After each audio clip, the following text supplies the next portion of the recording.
Hello and welcome to Unacademy. In a historic first, the chairman of the Union Public Service Commission addressed the students live, took few questions, addressed few issues. And today, Abhishek sir is with me. He has attended that session live, took some notes as well, so that you don't have to watch his press conference or live interaction with the students. And Abhishek sir would be able to tell us exactly what the UPSC chairman said, what are the issues that he addressed, which is of relevance for you. Basically, the UPSC chairman said something which is significant, of some significance for you with regards to optional subject, how the scaling happens in the optional evaluation, the cutoff marks, whether you will get the answer key before the results are declared. All these things we will address. But before that, the UPSC chairman spoke highly of UPSC as an institution, calling it one of the most credible institutions in this country, the guardian of meritocracy in India. In fact, he has written an op-ed in today's The Hindu newspaper as well. And if you've attended my live lecture in the morning at 10 o'clock, we have addressed that issue. Let's understand from Abhishek sir. Sir, first, the UPSC chairman spoke of CSAT. Yeah. CSAT is going to stay. It's not going to be scrapped.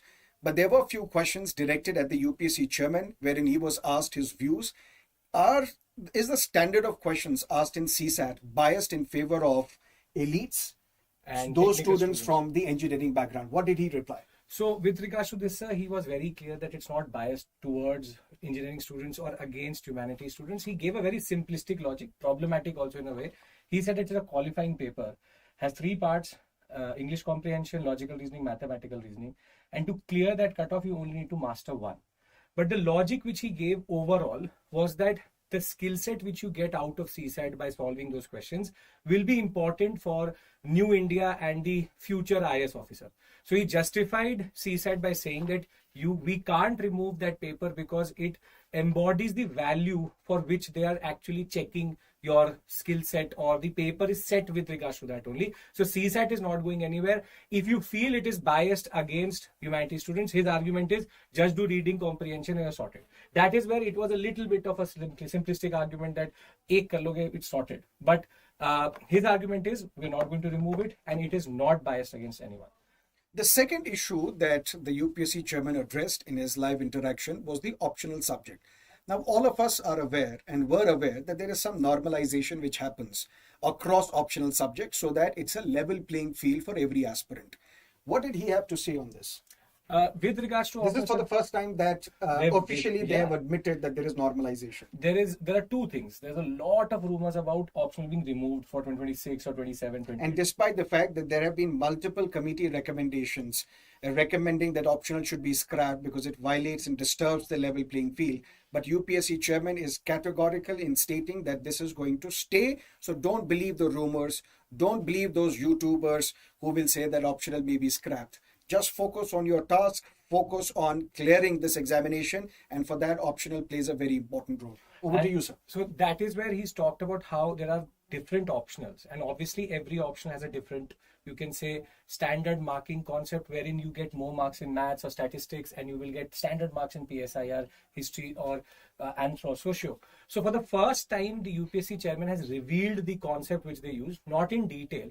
They've talked about something called a statistical model based on averages where they normalize. So they talked about three levels of normalization.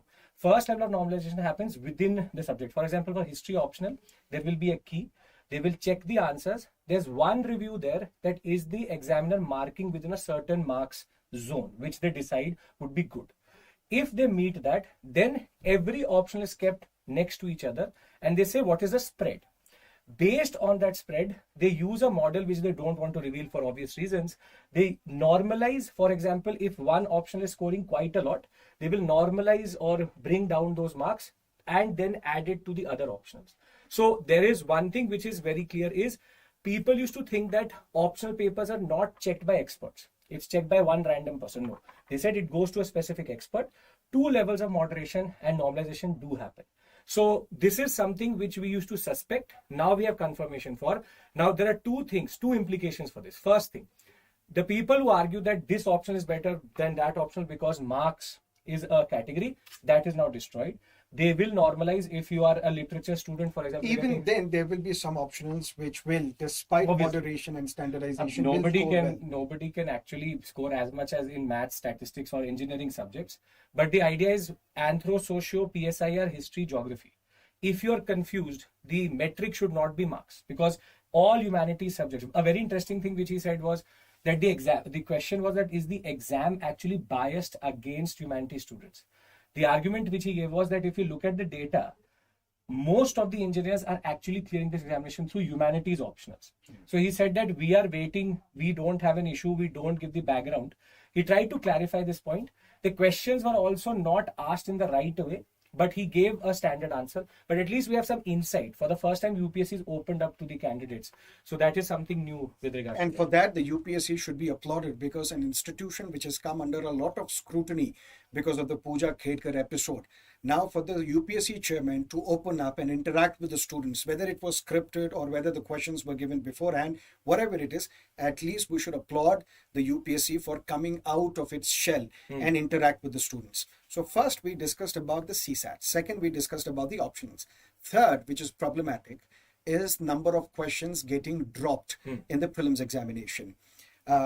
What was the UPSC chairman's reaction? So there was a question with regards to why are questions dropped and how are they adjusted. So he talked about 3 levels basically, that if, for example, an examiner makes a question, there's a certain interpretation. That is where the mindset is. That is reviewed once by an independent reviewer. Then it goes into the question paper. Then it is again reviewed. What should be the answer, what it should be. Then he said that once the paper is done, they have a grievance redressal mechanism in which, for example, students will claim that we challenge questions. Yes. Now, once that is challenged, that challenged question goes to the original examiner and to a third party, you can say reviewer. Now, if it turns out that for that question there are more than one interpretations, you drop that question. Then you drop that question. But dropping does not mean that you get those 2 marks. It means that out of 100 questions, now it will be 99. So if you got it correct, does not mean that you will be awarded. This was one of the most, you can say, standard grievance which we had last time. That's if 5 questions were dropped, we were clearing it if the question was taken in verbatim. So that is where if the questions get dropped, it becomes 98, 97. And one more very important thing he said, this is to make sure that everybody is on the equal footing. So this is again something new. He again was not very clear in saying, he said a very interesting line that the frontiers of knowledge are changing. So maybe the examiner is too old and he's making questions based on 2015 knowledge, 2016 knowledge. For example, for history, something like the Rig Veda and the IVC question with regards to the horse. So the question paper was made or was set by a person who's read very old books. But thereafter, they had to clarify that it is not that. So, and this is the system that even coaching institutes follow. When we design and plan the question paper, whether it is for prelims test series or for the internal assessment, it goes through the same level of scrutiny. So there is an individual who will make the questions, then there is a reviewer, then finally, in fact, in coaching institutes, there is a third level as well. The questions come to the teachers and teachers will have to vet and review these questions. But it is sad, very sad that an institution which is now celebrating its 100 years of existence cannot get 100 questions right in the prelims examination. Just 100 questions getting it right. And there are some questions which have been dropped and it makes no sense to drop these questions. And there are some questions which should have been dropped, but they were not dropped. And in fact, some questions for which incorrect answer. This is something that UPSC chairman did not address. For example, a question which was asked that an annual financial statement is laid before the parliament on behalf of the President of India by the Prime Minister. So it should be President.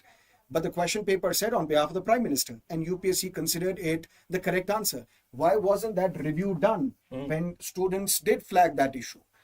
So that is problematic. And whatever we do with UPSC, it is almost always a post-mortem analysis. The patient is already dead. But the Government of India 1935 question. Yes. That question was worded in the worst way possible, and they did not drop that question. That if was hierarchy taken, were we taking things which were not applied? So UPSC here, he gave, for example, in certain cases, certain you can say statements which comes from a person who's the chairman, meaning that Why can't we do this? Because you have to do hard work. It's very simple, very easy for him to say. So we look at the struggles of the students, we interact with them on a daily basis.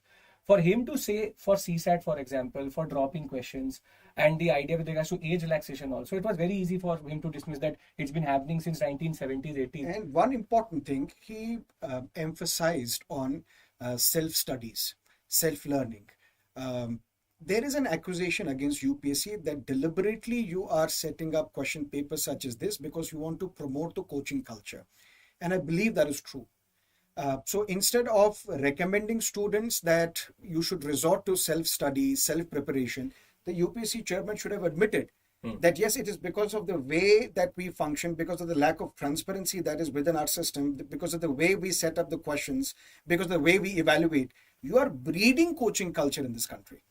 I am also a beneficiary of this coaching culture, but ultimately the students would be at a disadvantage, at a loss. So instead of killing the coaching culture, the UPSC inadvertently or deliberately or unintended consequences that you're promoting coaching culture. And that is where he's also talking about two very interesting things about coaching culture and even self-study. He cleared the examination in 70s, 80s. My father did also. That was a different era. UPSC was in a different zone altogether. He acknowledged the fact that the competition is beyond exception, 10 times higher, 12 lakh students. But just to say that you be positive, be motivated, and even the anchor asked a very interesting question. Okay, we do self-study. No issues whatsoever. But you need some guidance. Where does that guide come from? And he had no answer to that. I'm not accusing him of just dismissing that question. But you can't throw these high balls that no, self-study is very good. We're not saying that you're not going to clear. It will take time. You may trial, error, maybe 2 attempts. But the idea is there is a need for mentorship and guidance. And to be honest, this exam is about self-studies, self-preparation. Maximum you can do, you can attend a live class, you can watch the recording lectures. But at the end of the day, you will have to understand it. At the end of the day, you will have to write answers. At the end of the day, you'll have to practice mocks. At the end of the day, you will have to revise. And there is no substitute. There is no alternative to self-studies. Self-studies are very, very important, very, very crucial. And please do not rely on coaching institutes blindly. Don't trust coaching institutes 100%. There will be some flaws. There will be some lacunas. Take the best from coaching institutes, but focus on self-study. That is very, very important because you will have to write the exam. The teacher is not going to write on your behalf. So first we address the CSAT. Second, regarding the optionals. Third, regarding the dropping of the questions. Fourth important thing was calculating the age as on 1st of August of that year when you are appearing in this examination. And why can't we calculate it on the basis of the 1st of January that year? What did he have to say? Two things. Firstly, if you're waiting for age relaxation, don't. He said that according to the present social scenario, the 32-6 attempts, he said that we've already increased the attempts from 27 to 32 to 6. And you may be offended, but I think age relaxation should not happen. In fact, the age limit should be reduced. And this I'm telling you for your benefit. Don't chase this examination year on year. Focus on 2 attempts. If you're able to clear it, good. If not, then there are umpteen opportunities in life which you can master. So age relaxation for me should not happen. There was a time when the civil services started. For example, when the East India Company, they would need civil servants. So the directors or the board of directors would nominate civil servants. And then Lord Macaulay in 1854, please correct me if I'm wrong, he suggested that instead of this patronage system, we should go for merit-based recruitments. And that's how Civil Services Commission was established in London in 1854. And next year in 1855, the first examination was conducted. But be that as it may, the point is maximum age at that time was 23. The minimum was 18.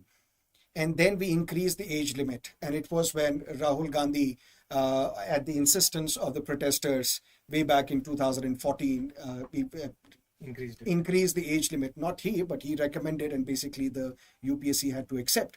The limits were extended to 6. But please don't wait beyond that. With regards to what is the logic of taking 1st August and 1st January, again, it was he was giving a very confusing answer. It was not a convincing answer also. The argument which he gave was that any examination which happens in the first half of the year, we take it as 1st January. If it happens in the second half of the year, then we take it as 1st August. But that is not how UPSC works. The second issue in his argument was that he said, we take it as 1st August first because it's historically been taken as, it's in 1970s, 80s, we take it as 1st August. But he gave a very interesting argument that because people get their degrees in May, June, July, that is why we keep it at 1st August. But the problem is, you can appear in the examination as an appearing student in your 3rd year or your 4th year. So most of the students don't really use this 1st August concept because of their degree, but rather because of their birth certificate. So he again confused the aspect related to eligibility and age, and did not again give a very... And basically what you need to understand is this is not going to change. Yeah. So age will be calculated on the basis of the 1st of August of that year when you are going to attempt the exam. Optional subject is going to stay. CSAT is going to stay. So nothing is changing on the ground. The only thing which has changed is, for the first time, UPSC Chairman is addressing the students live. Whether, again, it was scripted or genuinely questions were posed to him and he was replying, that we will have to wait and watch. But then UPSC Chairman also spoke about corruption in the system, in a sense that we are not going to tolerate any form of cheating or impersonation, and that is why Aadhaar and now various AI tools will be put in place to check impersonation. So for that, you'll have to keep in mind is, don't game the system. Don't try and game the system. Don't manipulate it. You have to appear on your own. You have to appear on the basis of your understanding of the examination, your knowledge. You can't rely on cheating, and particularly don't fake your caste certificates. Yes. Because the law is going to catch you. He was talking about banning an aspirant for 3 years if there is some and criminal proceedings. And criminal proceedings. Miss Puja Khedkar was banned for life for taking the civil services examination. So don't do that. Always play the rules, play according to the rules of the game. But very important suggestion to all of you. He's talking about using digital technology now at the level of the exam center. So Aadhaar phone number authentication should be sorted, and link your DigiLocker. He said that now what they're going to do is, now they will not allow you to upload, maybe in the near future, not allow you to upload these certificates. It will fetch it out of DigiLocker. So if you don't have DigiLocker, please get that sorted, download all the certificates, because that is going to be the new DAF crisis which happened where they asked for everything in the prelim stage itself. So do make sure that you are equally digitally sound and your digital footprint is right. And for the OBC, you can say candidates, the biggest issue is the non-criminal. Yes, that is the NCL certificate. Please, there is a whole video which we did on this. You have to figure out the year, 3 years of, you can say, income certificates. Everything should be sorted. There may be more scrutiny on NCL certificates than any other certificate. They are saying that they're not very sure after Puja that if the certificate has actually been issued by the Tehsildar. So they're saying that we will take digital, you can say, signatures, and over and above that, DigiLocker. So DigiLocker is going to become a must very soon. That is what he talks about reforms. Technically, there was nothing about reforms in the whole discussion. For him, reforms meant Pratibha Setu and the concept of using, you technology, can say, face recognition also. So if you have your retina or your fingerprints not sorted within the Aadhaar portal. How are they going to sort their retina? Because they have to go and update it. Every 10 years you have to do it. So please do go to Aadhaar center, update everything. Your KYC should be totally fine. UPSC is going to become like a bank, you can say, application. Everything needs to be sorted. There can be a case where they're asking your retina scans at the center to authenticate your identity. That is what he talks about reforms. So he's saying that with India changing, we need to digitize UPSC. Thank God he didn't talk about the examination happening in online, because that was a total disaster for NTA last time with NEET, with UGC. But you never know. Maybe at least the prelims examination may be conducted online, but that doesn't change anything for you. He made a very interesting point about one thing which a lot of our students talk about. We being from tier 2, tier 3 cities, not from a good, for example, not from Delhi universities and the, for example, IITs. So he said that with regards to background, you are anonymous throughout the system. Exactly. So therefore, you should not worry about, there should be no complex. And that's what we tell students as well. At the time of the prelims examination, no matter what your social background, your economic background is, it's not known and revealed to the examiner. Ditto for the mains examination. The only time that you will be viewed as an individual and your background will be known to the interview panel would be at the time of the interview. And the interview carries 275 marks. And the written examination is 1750. So the marks that you scored in mains examination, that will determine whether you're going to crack this examination or not. So please don't worry about your hobbies. We do get these queries, sir. I don't have a hobby. What should I write in the hobby section? Don't fake it. Firstly, don't fake it. The moral of the story out of that whole conference is, or that town hall is, that if you're going to lie to the UPSC, they are going to catch you and they will penalize you for that. That is going to happen at very small levels. If somebody lies with regards to the hobby, how are they going to have criminal prosecution? That is not going to happen. There you can, but you should be smart enough to lie as well. Don't say, if you know yoga, don't be a yoga instructor. That is a lie which you will very quickly be caught. One interesting thing again was the percentage of students clearing from tier 2 and tier 3. 80%. 80%. That's a very big number. And we have this notion that only the JNUs and the IITs and the DDUs of actually India produce IAS officers. He's arguing that if you look at the background itself, there is no way you are not going to clear this examination if you put in the hard, smart work. I'll not just say smart. That way, this is indeed a democratic examination. It ensures a level playing field to a large extent. But yes, over a period of time, it becomes biased in favor of those who have attempted this exam multiple times. Yes. So if you notice in the prelims examination, if the cutoff is 90, there are candidates who score 130, 140. For example, this year's examination, when I asked students how many students are scoring 100 plus, there were some who were laughing, said, how is this possible? But I was talking about the ground reality because I was in touch with a large number of students who were scoring in excess of 120, who were scoring in excess of 100. So that's the sentiment that I received on ground. Because these were the students who were primarily giving their second or third attempt, and that's why they were able to score more than the cutoff as well, and by a wide margin.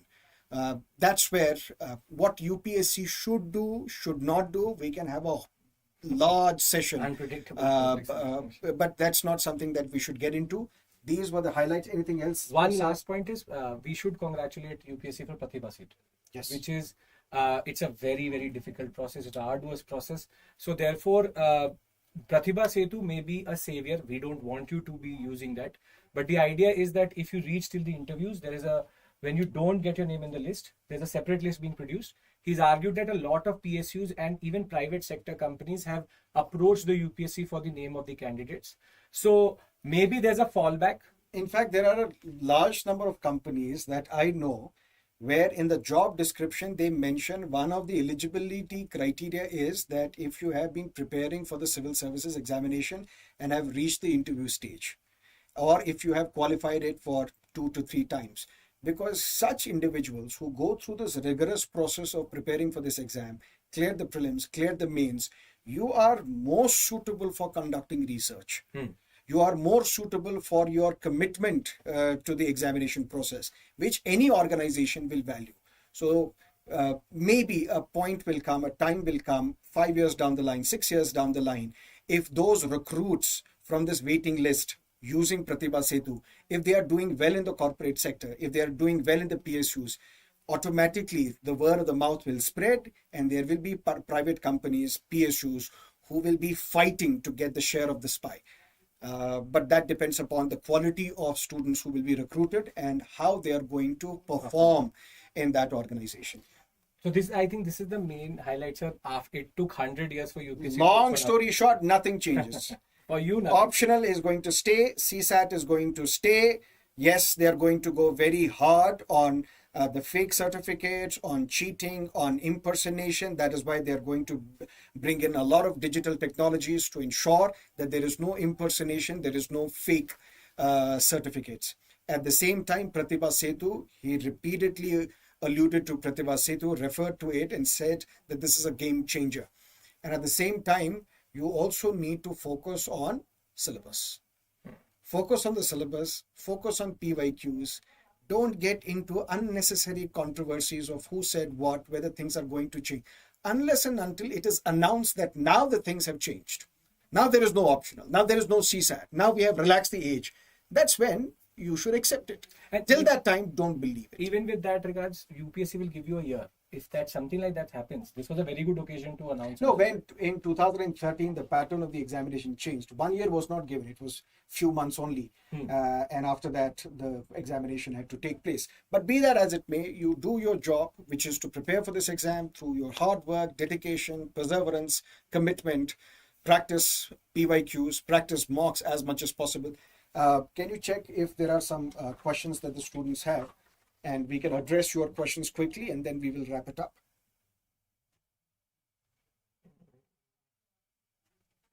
General category, age of 30 attempts can be reduced. Nothing specific, sir. Okay, that is it for now. We'll see you again very soon with another interesting update if we have any. Till then, have a great time. All the best.